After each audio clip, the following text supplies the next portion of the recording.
Hi there guys, and welcome back to another Palace Daily.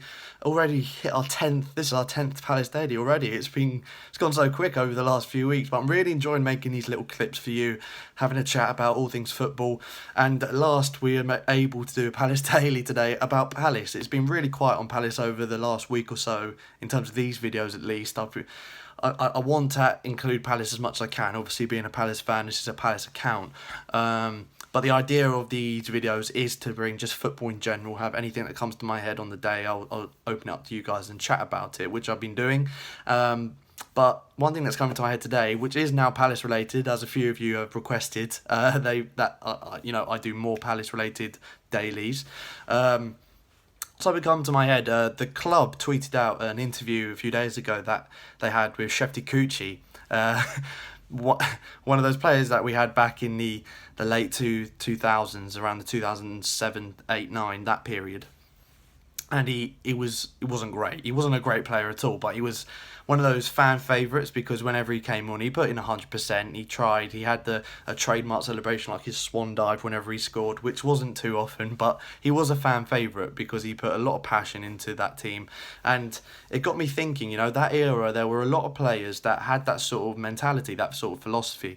I call it, or a lot of Palace fans call it, like a South London philosophy, and it's hard to explain. Basically, it's the best way I can describe it is players that are playing for Palace that we know aren't great, they're not world beaters, and most of them will probably never go to the top level in their careers, but they have that grit, that passion, that desire, that they'll put the extra effort in. They know how putting 100% effort in can get the fans chanting their name, can get the fans going and everything. And no matter if they win, lose, draw, they're always putting 100% effort, and that's kind of the South London philosophy. And we appreciate that we don't have the best players throughout our history, but we really do appreciate it when these players put in everything, especially with headers. I love it when a player just goes up for a header and absolutely bullets it, even if they're not the smallest person, not try and muscle someone off the ball. That grit, that South London grit, and that I see that as our philosophy.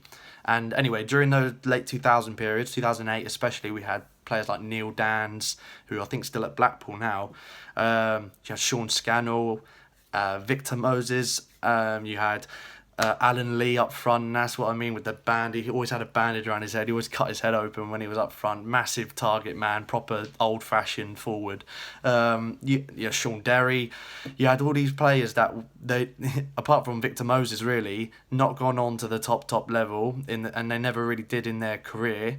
But we loved a lot of them. There are some of them obviously that weren't as loved as others, and that you get that obviously. But in my opinion, in my time supporting the club, I've not heard too many bad words to say about any of those players. And I wanted to open up a question to you guys after thinking about it and watching the Shefty Kuchi interview, which is really interesting, and talking about his time working with Roy Hodgson in the past. And in his past career, he's retired now. He's doing his coaching badges, but I wanted to open up the question to you guys. Who are players either at Palace or your club that have not been the best players, not by any stretch of imagination, but not technical or anything like that, but was a real fan favourite? Players loved him because he put effort in or for whatever reason. I'm really interested to know your thoughts, especially the Palace fans, because there are quite a number, like I said, like Shefty Kuchi, Alan Lee, who they weren't the best players by any stretch of the imagination, but they had that little something, that South London grit, that South London philosophy, like I said, where they went on the step, every time they stepped on the pitch, they gave everything for the badge, gave everything for the club, and that immediately gets people liking them, even though they weren't that great at football a lot of the time. But yeah, let me know your thoughts. And also, just to link on to that, also thinking back at my time supporting in the past supporting Palace during that era, that 2008-9, that championship era, just before we went into administration. Losing out to Bristol City in the playoffs and things like that, on the verge of Premier League and stuff. It got me thinking of my first times going to Palace. So my first time at a live game at Crystal Palace at Selhurst Park was back in 2004 when we were last in the Premier League, our last stint in the Premier League, should I say. And it was a Boxing Day fixture against Portsmouth at home. We ended up losing 1-0. And I remember it so clearly right now, but it was a great day. Even though we lost 1-0, it was just amazing. I was in in the Arthur Waite stand where the away fans now sit. That was still part of the home end back in the 2004 time, that sort of period. I don't think it was until the late 2000s that it got changed to the away end. But yeah, that was, thinking back to like the Shefty Cooch era and everything, it made me think back even further to my first time at Palace. So let me know in the comments as well, everyone, your first ever game at Selhurst Park. Who was it against? What was the score? What was your lasting memories of it? And yeah, just, it's a bit of a throwback one, this one. It's Thursday. It's not Thursday, it's Wednesday. Anyway, it's a bit of a throwback one today. So guys, I hope you enjoyed this little episode, our 10th episode on Palace Daily, more Palace related, like a lot of you requested. Like, comment, subscribe, and I'll see you again shortly.